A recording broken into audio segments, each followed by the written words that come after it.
Bismillahirrahmanirrahim. Dear students, so again welcome to this video. Last time हमने देखा था कि टेबल को हमने किस तरह से ड्रा करना है और उसकी हमने फॉर्मेटिंग भी देखी थी। आज हम इसको थोड़ा सा फर्दर देखते हैं कि इसको फर्दर किस तरह से यूज़ किया जा सकता है। तो अगेन मैं सारे के सारे इसकी रोज़ और कॉलम्स को हाईलाइट कर देता हूँ। जैसे आप ऑल बॉर्डर पे आ जाएंगे तो इसको सारे का सारा बॉर्डर जो है ना वो दिख गया है। लेट्स से हम यहाँ पे इसको कह रहे हैं कि ये दोनों के कॉलम जो हैं वो मर्ज हो जाएं, तो इनको आपने राइट क्लिक कर इस पर सिलेक्ट करके दोनों कॉलम्स को आपने क्लिक किया और इस पर राइट क्लिक करेंगे तो यहाँ पे आपके पास आ जाएगा ऑप्शन मर्ज की। मर्ज करेंगे तो ये दोनों कॉलम आपके मर्ज हो जाएंगे। अब आप यहाँ पे इसको ये करना चाह रहे हैं कि इसका एड्रेस करना इसको चाह रहे हैं और इस एड्रेस के बाद आप इसके दो पार्ट करने चाह रहे थे। इस कॉलम को स्प्लिट भी करना चाह रहे हैं इन टू रोज़। तो स्प्लिट अब मैं चाह रहा हूँ कि इसको कॉलम तो एक ही रहे लेकिन ये स्प्लिट दो में हो जाए। जैसे आपने ये दो रोज़ कर ली, दो रोज़ में स्प्लिट हो गया। अब ये जो रो है इसको मैं दोबारा से स्प्लिट करता हूँ दो कॉलम में, तो यहाँ पे स्प्लिट पे जाएंगे, दो कॉलम कर लेंगे। अब ये स्प्लिट हो गया है दो कॉलम में। और ये थोड़ा सा इसकी मैं सेटिंग कर लेता हूँ कि ताकि यहाँ पे आप इसका एड्रेस जो है वो स्ट्रीट नंबर कर दें, स्ट्रीट नंबर, और यहाँ पे उसका हाउस नंबर कर दें। ठीक है जी। अब आप और ये जो नीचे है ये सारा टेक्स्ट को ख़त्म कर दें। अब आप स्ट्रीट नंबर एड्रेस की उसकी स्ट्रीट नंबर 33 है और हाउस नंबर 34 है। इसी तरह से आप यहाँ पे कर सकते हैं। तो इस तरह से करके आप सारे का सारा जो एक कॉलम था उसको अब मैंने स्प्लिटिंग कर ली है। किस तरह से समटाइम आपको इस तरह का टेबल चाहिए होगा कि आपको रिक्वायरमेंट जिस तरह से आपकी रिक्वायरमेंट आप उसी तरह से उसको यूज़ कर सकते हैं। तो ये इस तरह से आप उसकी स्प्लिटिंग कर सकते हैं, मर्जिंग कर सकते हैं। ये सारे काम आप इस तरह से इसको राइट क्लिक करके लेट से अगर मैं ये दो कॉलम भी स्प्लिट मर्ज करना चाह रहा हूँ तो इस पर राइट क्लिक करेंगे तो आप इसको मर्ज कर सकते हैं। ओके जी। और गलती से आपने मर्ज कर दिया तो आप इसको रीडू कर सकते हैं, कंट्रोल जी करेंगे तो ये वापस चला जाएगा। ठीक है। और आपने गलती होगी आपसे तो आप कंट्रोल वाई करेंगे तो वापस उसी फॉर्म पे आ जाएंगे। तो ये आपके पास दो कीज़ ये भी हैं कि कंट्रोल जी और कंट्रोल वाई। सेम अब इस पर हम और फर्दर प्रोसेसिंग करते हैं। डिज़ाइन हम कहते हैं कि जी आपने यहाँ से ये वाला डिज़ाइन जो है ना आपको अच्छा लग रहा है तो आप ये वाला चूज़ कर लें। यहाँ से ये काफ़ी सारे यहाँ पे आपको बिल्ट इन डिज़ाइन नज़र आ रहे हैं, आप यहाँ से डिज़ाइन को चूज़ कर सकते हैं। तो एक तो हमने कलर खुद से चूज़ किया था, बनाया था कलर के आप इस तरह से बना सकते हैं। तो ये जो बिल्ट इन आपके टेम्पलेट हैं आप इनको भी यूज़ करते हुए जो सा आपको अच्छा लगता है वो वाला आप इस तरह से करना चाह रहे हैं, आप इस तरह का करना चाह रहे हैं, इस तरह का करना चाह रहे हैं। जो सा भी आपको पसंद आ रहा है वो आप अपना कलर के मुताबिक बिल्ट इन जो टूल हैं, बिल्ट इन टेम्पलेट हैं, उनको भी यूज़ कर सकते हैं इसी तरह से। ओके जी। ये आप डिज़ाइन में जाएंगे और लेकिन डिज़ाइन वाला बाय डिफ़ॉल्ट नहीं आएगा। जैसे ही आप टेबल से बाहर जाएंगे और वो जो दोनों टूल हैं वो आपके डिसअपीयर हो जाएंगे। Again I am clicking on the table. So next ही हम यहाँ पे क्या कर सकते हैं और फर्दर इसकी ऑप्शंस को किस तरह से यूज़ कर सकते हैं।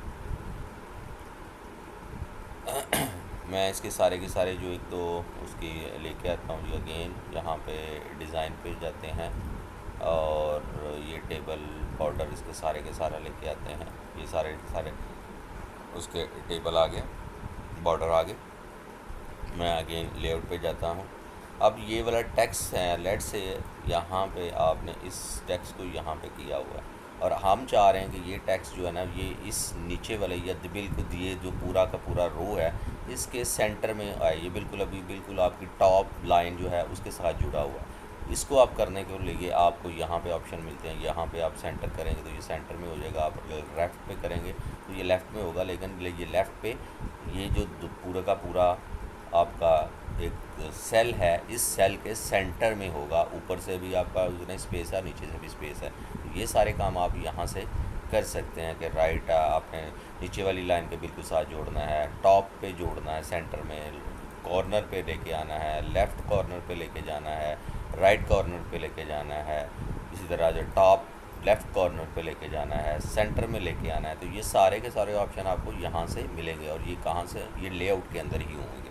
इसी तरह से आप दिल आपका हो रहा है कि ये जो अली है ये इस तरह से ना आए, इसका हमने डायरेक्शन चेंज करना है, तो ये डायरेक्शन भी आप यहाँ से चेंज कर सकते हैं।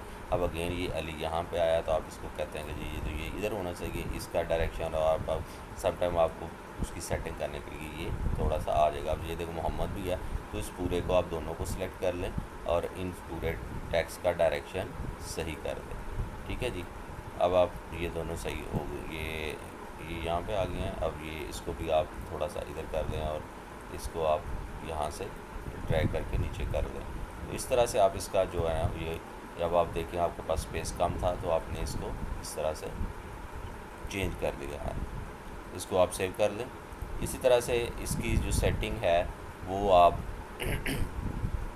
जो करना चाह रहे हैं वो डिफरेंट तरह से आप ये चाह रहे हैं कि इसका ये जो टेबल है ये ऑटो फिट हो जाए इस पूरे स्पेस में, तो आप यहाँ पे कर देंगे ऑटो फिट कंटेंट के हिसाब से या पूरी विंडो के हिसाब से या फिक्स लेंथ विड्थ के हिसाब से। आपने किस तरह से इसके कंटेंट जो हैं वो आपने ऑटो फिट करने हैं कंटेंट के हिसाब से। अगर कंटेंट के हिसाब से करेंगे तो ये देखिए टेबल जो है ना, जितना आपका कंटेंट है उसके हिसाब से ये, अगर मैं कंटेंट यहाँ पे बढ़ाऊँगा हाउस नंबर विद